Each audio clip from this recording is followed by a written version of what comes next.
आ, आज के क्लास में हम लोग पढ़ने जा रहे हैं income from house property. Income from house property एक प्रकार का डायरेक्ट टैक्स है। डायरेक्ट टैक्स का इंट्रोडक्शन ये है कि डायरेक्ट टैक्स एक ऐसा टैक्स है जो जिस पर लगाया जाता है उसी के ऊपर इसका प्रभाव पड़ता है। तो इनकम फ्रॉम हाउस प्रॉपर्टी हम लोग पढ़ने जा रहे हैं। इनकम फ्रॉम हाउस प्रॉपर्टी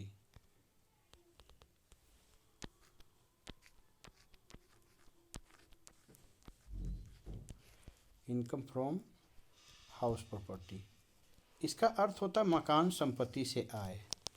तो आइए इसके बारे में डिटेल समझते हैं। चैप्टर का नाम है इनकम फ्रॉम हाउस प्रॉपर्टी, यानी कि मकान संपत्ति से आय।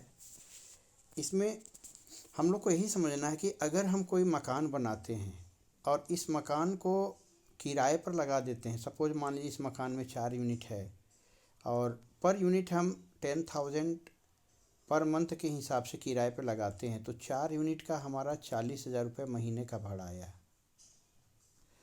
तो साल में 12 महीने होते हैं, तो इस प्रकार से हम देख रहे हैं 4,80,000 रुपया हम लोगों का किराया प्राप्त हुआ। तो इनकम टैक्स के दृष्टिकोण से ये जो 4,80,000 रुपया है ये टैक्सेबल होता है। तो टैक्सेबल वैल्यू कितना होगा, हाउस रेंट का टैक्सेबल पार्ट कितना होगा, यही इस चैप्टर में हम लोगों को पढ़ना है। तो इसके लिए हम लोग मकान में 2-3 बातों को समझना है। मकान का फेयर वैल्यू क्या है, म्युनिसिपल वैल्यू क्या है और एक्चुअल रेंट क्या होता है, ये हमें समझना पड़ेगा, तभी जाकर के इसको हम समझ पाएंगे। तो देखिए, किसी भी मकान का फेयर रेंट का मतलब होता है उचित किराया। किसी भी शहर में कोई मकान है तो उसका कोई ना कोई उचित किराया ज़रूर होगा। सपोज मान लीजिए 5,000 रुपया महीना किसी मकान का उचित किराया है, तो साल में 12 महीने होते हैं, तो ये 60,000 रुपये उस मकान का उचित किराया हुआ। उस एरिया का म्यूनिसिपैलिटी के हिसाब से उसका रेंट क्या होना चाहिए। सपोज मान लीजिए नगर पालिका उस मकान के लिए बताती है कि 6,000 रुपया किराया कम से कम होना चाहिए, तो साल का 12 महीना होता है, तो म्यूनिसिपल रेंट उसका 72,000 रुपया ईयरली हुआ। यानी नगर पालिका के हिसाब से वहाँ का किराया साल भर का 72,000 होना चाहिए। एक्चुअल रेंट, अब सपोज मान लीजिए कि मकान मालिक ने उस मकान को 10,000 रुपये महीने किराए पर लगाया, तो साल में 12 महीना होता है, तो 1,20,000 रुपया जो है आपका ये एक्चुअल रेंट हो गया। तो 3 तरह का चीज़ हमने देखा, एक फेयर रेंट देखा, म्यूनिसिपल रेंट देखा और एक्चुअल रेंट देखा। ये 3 रेंट हमने देखा। अब इसमें हमको करना क्या है, ग्रोस एनुअल वैल्यू निकालना पड़ता है, सकल वार्षिक मूल्य। तो हमको ये समझना है कि सकल वार्षिक मूल्य यानी ग्रोस एनुअल वैल्यू होता क्या चीज़ है। तो देखिए, मकान पर जिस दर से मकान का ईयरली इनकम क्या है वो ग्रोस एनुअल वैल्यू बताता है। जितना ग्रोस एनुअल वैल्यू होगा वही मकान का साल भर का इनकम समझा जाएगा। इसको हम एक एग्जाम्पल के माध्यम से समझते हैं। जैसे एग्जाम्पल नंबर 1 को हम लोग देख रहे हैं यहाँ पर। किसी मकान का फेयर रेंट मान लीजिए कि 5,000 रुपया महीना है, तो 60,000 रुपया हुआ। मान लीजिए नगर पालिका के हिसाब से उसका वैल्यू जो है वो 55,000 है और एक्चुअल रेंट 6,000 रुपये के रेट से 12 महीना का 72,000 हुआ। तो हमको फेयर रेंट पता हो गया, हमको म्यूनिसिपल रेंट या म्यूनिसिपल वैल्यू पता हो गया और हमको एक्चुअल रेंट भी पता है।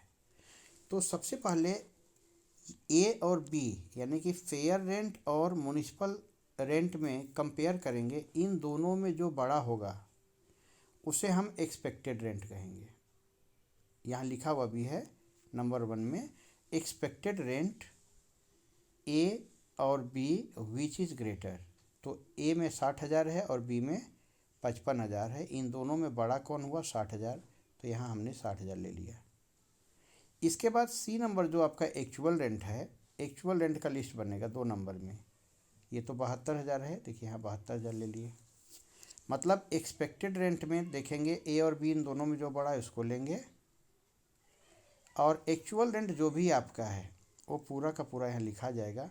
अब ग्रोस एनुअल वैल्यू किसको बोलेंगे, तो ये 1 नंबर और 2 नंबर इस दोनों में यानी 60,000 में और 72,000 में कौन बड़ा है? तो ये 72,000 बड़ा है, यही हमारा ग्रॉस एनुअल वैल्यू हुआ। 1 और 2 विच इज़ ग्रेटर। एक तरह से हम ये भी समझ सकते हैं कि इन तीनों में जो सबसे बड़ा है वही वाला तो आंसर आता है लास्ट में ना, लेकिन ऐसे इसको नहीं समझना है। इस तरह से समझने पर एक मिस्टेक हो जाएगी, और थ्योरिकली अगर कभी लिखना भी पड़ेगा तो ये भी हम लोग के लिए बहुत टफ हो जाएगा। तो इसको इतना ही मान के चलना है, इसको यही समझ के चलना है कि सबसे पहला काम हमको क्या करना है कि फेयर रेंट और म्युनिसिपल रेंट इन दोनों में जो बड़ा है उसको एक्सपेक्टेड रेंट बोलेंगे, और एक्चुअल रेंट का लिस्ट बनाएंगे। फिर इन दोनों में जो बड़ा है वही हमारा ग्रॉस एनुअल वैल्यू होगा। तो अभी इस क्वेश्चन में हम लोग केवल ग्रॉस एनुअल वैल्यू निकालने सीखे हैं। अब एक बात और आपको समझना है कि कहीं कहीं रेंट कंट्रोल एक्ट लागू होता है। जैसे सबसे पहले दिल्ली में किराया नियंत्रण कानून बना था, रेंट कंट्रोल एक्ट। तो उसके हिसाब से ये फेयर रेंट, म्युनिसिपल रेंट और एक्चुअल रेंट के अलावा एक डी नंबर भी आता है, उसे स्टैंडर्ड रेंट बोलते हैं। उसे स्टैंडर्ड रेंट भी बोलते हैं, मानक किराया। तो दिल्ली में रेंट कंट्रोल एक्ट बना था उसके हिसाब से। तो अगर ये रहेगा तो हम लोग का प्रश्न कैसा होगा, किस हिसाब से सॉल्व करेंगे, कैसे कंपेयर करेंगे, आइए पेज नंबर 3 में देखते हैं। एक एग्जाम्पल नंबर 2 हम लोगों ने लिया है। इस एग्जाम्पल में देखिए फेयर रेंट आपका दिया हुआ है वही 60,000, म्युनिसिपल रेंट 62,000 है, एक्चुअल रेंट पिछले एग्जाम्पल के जैसा ही 72,000 है, और स्टैंडर्ड रेंट 58,000 है। अब देखिए इस एग्जाम्पल में हम लोगों को समझ में आ जाएगा कि स्टैंडर्ड रेंट का क्या काम हम लोग को करना है। तो देखिए हमेशा ध्यान देना है, ए नंबर और बी नंबर यानी फेयर रेंट और म्युनिसिपल रेंट इन दोनों में कौन बड़ा है, लेकिन वो इससे बड़ा नहीं होना चाहिए।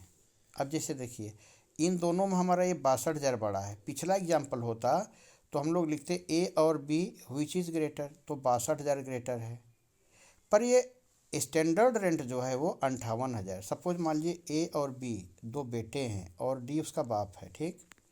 तो ये दोनों बेटे कितना भी कमा लें, परंतु बाबूजी के सामने अपना इनकम बताएंगे नहीं बता सकते, बाप से छोटा ही रहेगा भले ही बाप कम कमा रहा है। तो अब मान लीजिए ये 60,000 है, 62,000 है, तो ये बेटा थोड़ा बड़ा बनने की कोशिश कर रहा है, लेकिन बाप से बड़ा तो हो नहीं सकता है। तो 60,000 72,000 विच is greater but not greater then 58,000। इसलिए यहाँ पर एक्सपेक्टेड रेंट हम लोग क्या किए, ए और B which is greater but not greater than standard rent, यानी स्टैंडर्ड रेंट यहाँ पर छोटा है ना, तो ये दोनों बड़ा होने के बाद भी इन दोनों में से कुछ नहीं लिखाएगा, स्टैंडर्ड रेंट लिखा जाएगा। यानी कि स्टैंडर्ड रेंट से बड़ा नहीं हो सकता ए और बी। अब यहाँ देखिए ये 60,000 था, ये 62,000 था, ये बड़ा होना चाहिए, लेकिन ये बाबूजी से बड़ा नहीं हो सकता, यानी बाबूजी के बराबर ही हो सकता है, ठीक है। अब इन दोनों में के अलावा एक्चुअल रेंट कितना है, 72,000 है, तो एक्चुअल रेंट का लिस्ट हम लोग बना लिए 72,000। अब इन दोनों में कंपेयर होगा कौन बड़ा है, तो इन दोनों में तो यही बड़ा है, तो ले दे करके ग्रॉस एनुअल वैल्यू यही 72,000 ही होगा। तो कुल मिला के यहाँ पर भी कोई बच्चा ऐसा बोल सकता है, कितना माथापैची करने से क्या फ़ायदा हुआ सर। अब सबसे बड़ी बात तो ये है कि सबसे जो हाईएस्ट अमाउंट हो 72,000 वही लास्ट में आंसर आता है, तो ऐसा आप सोच सकते हैं, लेकिन आप कहीं फंस जाएंगे। इसलिए यही तरीका अच्छा है कि आप पहले फेयर वैल्यू म्युनिसिपल वैल्यू में कंपेयर कीजिए इन दोनों में कौन बड़ा है, बट वो स्टैंडर्ड रेंट से बड़ा नहीं होना चाहिए। अगर इन दोनों में से स्टैंडर्ड रेंट छोटा है तो स्टैंडर्ड रेंट को ही एक्सपेक्टेड रेंट मान लेना है, और उसके बाद एक्चुअल रेंट का लिस्ट बनाना है। फिर इन दोनों में कंपेयर करना है कौन बड़ा है, तो ये बड़ा है, यही हमारा ग्रॉस एनुअल वैल्यू होगा। तो यहाँ तक तो समझ गए, यहाँ तक तो कोई दिक्कत नहीं है। अब आइए थोड़ा सा और आगे बढ़ते हैं पेज नंबर 4 की ओर। अब मान लीजिए इस क्वेश्चन में क्या खासियत है, यहाँ पर देखिए फेयर रेंट आपका 60,000 है, 60,000, म्युनिसिपल रेंट आपका 62,000 है, और एक्चुअल रेंट यहाँ पर कम हो गया 50,000, और स्टैंडर्ड रेंट यहाँ पर ज़्यादा हो गया है। यानी इस बार ये दोनों बेटा के कमाई से बाबूजी का कमाई ज़्यादा है। अब यहाँ कंपेयरिंग कैसे होगा, अब आप बताइए कि कैसे आप कंपेयर कीजिएगा, मन में सोचिए इस चीज़ को और फिर मेरे आंसर से मिलाइए। देखिए यहाँ फेयर रेंट 60,000 है और म्यूनिसिपल रेंट 62,000, इन दोनों में ये सिलेक्शन बड़ा आया, पर ये बाबूजी से बड़ा तो नहीं हो सकता, यानी स्टैंडर्ड रेंट से बड़ा नहीं हो सकता, तो स्टैंडर्ड रेंट तो खुद ही बड़ा है। तो ऐसा नहीं कि इन दोनों में कंपेयर किए तो ये बड़ा तो इसको लिखेंगे, नहीं, इन्हीं दोनों में से लिखाएगा। हाँ, इन केस इन दोनों में से अगर ये छोटा होता तो छोटा वाला लिखाता, लेकिन यहाँ तो बाबूजी खुद ही बड़े हैं, ज़्यादा कमा रहे हैं, तो इन दोनों बच्चों में जिसका इनकम ज़्यादा है वही लिखाएगा। तो यहाँ पर फेयर रेंट और म्यूनिसिपल रेंट में ये म्यूनिसिपल रेंट बड़ा है 62,000, इसी का लिस्ट बनेगा। और एक्चुअल रेंट का लिस्ट तो बनता ही बनता है 2 नंबर में। अब एक्सपेक्टेड रेंट और एक्चुअल रेंट में कंपेयर होगा कि इन दोनों में कौन बड़ा है, तभी तो ये बड़ा हो गया है। इसलिए ग्रोस एनुअल वैल्यू 1 और 2 विच इज ग्रेटर, तो यहाँ ग्रोस एनुअल वैल्यू ये 62,000 ग्रेटर है, 62,000 हो जाएगा। तो अभी हम लोग इस एग्जाम्पल में क्या देखें, इस एग्जाम्पल में हम लोग ये देखें कि यहाँ फेयर वैल्यू और म्यूनिसिपल वैल्यू, इन दोनों में म्यूनिसिपल वैल्यू बड़ा है, तो यहाँ इसका लिस्ट बना लिए। इस बार हम स्टैंडर्ड रेंट को नहीं देख रहे हैं क्योंकि स्टैंडर्ड रेंट इन दोनों से बड़ा है, छोटा होता तो इसको लेते। और एक्चुअल रेंट मेरा 50,000, इसको ले लिए, इन दोनों में जो बड़ा है वही मेरा आंसर। तो ग्रोस एनुअल वैल्यू तक निकालने सीख गए। अब प्रश्न यह उठता है कि क्या इस चैप्टर में केवल ग्रोस एनुअल वैल्यू ही निकालना है कि इससे ज़्यादा भी कुछ करना है?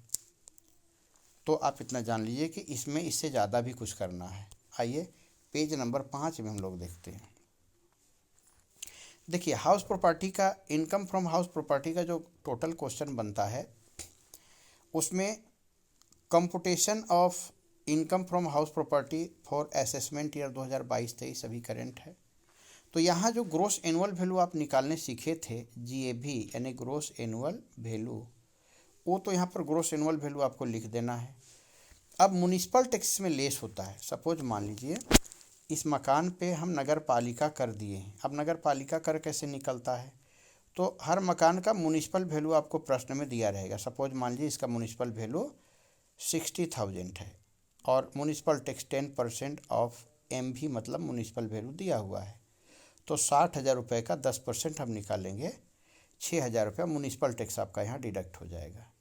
अब ग्रोस एनुअल वैल्यू जो आपने निकाला था उसमें से म्युनिसिपल टैक्स डिडक्ट होने के बाद जो आपका यहाँ एनुअल वैल्यू में आंसर आएगा उसमें standard deduction 30% of annual value, जैसे मान लीजिए यहाँ आपका आंसर आ रहा है माइनस करके 1 लाख आ रहा है, तो इसका 30% यानी कि ये 30,000 रुपया ये और डिडक्ट होगा, इसको स्टैंडर्ड डिडक्शन बोलते हैं। हाँ एक बात और, इस मकान को बनाने में अगर आप कोई बैंक वगैरह से लोन वगैरह लिए हैं और उस लोन पर आपने इंटरेस्ट पेड किया है, तो जितना इंटरेस्ट आप पेड किया है करेंट ईयर में, तो वो इंटरेस्ट ऑन लोन भी आपका ये माइनस होगा, यानी कि स्टैंडर्ड डिडक्शन माइनस होगा 30%। और मान लीजिए कि 10,000 रुपये आप इंटरेस्ट इस साल भरे हैं, तो 40,000 रुपये आपका यहाँ डिडक्ट हो जाएगा। 1 लाख में 40,000 जाएगा, आपका 60,000 इनकम फ्रॉम हाउस प्रॉपर्टी हो जाएगा। और अगर मान लीजिए कभी ऐसा भी हो सकता है कि आपका यहाँ एनुअल वैल्यू 1 लाख आ रहा है और यहाँ माइनस आपका हो रहा है 1,20,000 रुपया, तो यहाँ 20,000 रुपया आपका निगेटिव में आएगा, माइनस में आएगा, तो यहाँ इनकम फ्रॉम हाउस प्रॉपर्टी ना लिखा के लॉस फ्रॉम हाउस प्रॉपर्टी यहाँ पर कहलाएगा, लॉस फ्रॉम हाउस प्रॉपर्टी। तो इस तरीके से हम लोगों को ये क्वेश्चन सॉल्व करना है। अब आइए एक क्वेश्चन में से देखते हैं। क्वेश्चन नंबर 1 में आपका यहाँ क्या दिया हुआ है, एक्चुअल रेंट क्वेश्चन में दिया है 5,000 रुपये के रेट से 12 महीने का 60,000 रुपये दिया हुआ है, और ग्रोस एनुअल वैल्यू कितना हुआ, इसमें तो कोई कंपेयर होगा नहीं, तो यही 60,000 रुपये ग्रोस एनुअल वैल्यू हो गया। अब यहाँ म्युनिसिपल टैक्स बोला है, जो भी ग्रोस एनुअल वैल्यू होगा उस पर 10% बोल दिया है, तो 6,000 रुपये हुआ। तो अब हम लोग देख रहे हैं कि 6,000 माइनस हो जाएगा, तो एनुअल वैल्यू तक निकालने बोला आपको, एनुअल वैल्यू 54,000 हो गया। यहाँ पर हम स्टैंडर्ड डिडक्शन 30% नहीं ले रहे हैं क्योंकि एनुअल वैल्यू ही निकालने बोला है। इसी क्वेश्चन का सेकंड पार्ट में बोला है कि अगर मान लीजिए कि इस हाउस का म्युनिसिपल टैक्स 50% यानी आधा अगर टेनेंट पेड करता है। अब यहाँ टेनेंट का मतलब क्या होता है? टेनेंट का मतलब होता है भाड़ेदार। तो देखिए यहाँ पर अगर हाउस का मालिक अगर पेमेंट कर रहा था तो पूरा डिडक्ट हो जा रहा था, और अगर आधा म्युनिसिपल टैक्स अगर टेनेंट पेड कर रहा है तो ऐसी स्थिति में आधा ही माइनस होगा जो मकान मालिक ने पेड किया। तो 60,000 में 3,000 माइनस हुआ 57,000। यानी इस प्रश्न में क्या खासियत था? इस प्रश्न में कुछ भी नहीं दिया हुआ था। इस प्रश्न में क्या था कि एक्चुअल रेंट दिया हुआ था तो वही ग्रोस एनुअल वैल्यू हो गया, और जितना रेंट वसूल हुआ है उसका 10% म्युनिसिपल टैक्स हम दिए हैं। तो अगर मालिक ने पूरा पेमेंट किया है तो पूरा म्युनिसिपल टैक्स माइनस हो जाएगा, और अगर आधा किराएदार ने पेमेंट किया है तो किराएदार वाला माइनस नहीं होगा, केवल मालिक वाला माइनस होगा। तो इस तरीके से ये भी जा कर के हमारा सोल्व हो जाता है। तो अब इसका स्क्रीनशॉट हम लोगों को ले लेना चाहिए ताकि नोट्स आसानी से बनाया जा सके। तो सबसे पहले पेज नंबर 1 में आते हैं। Page number 1, page number 2, page number 3, page number 4, page number 5 और पेज नंबर 6।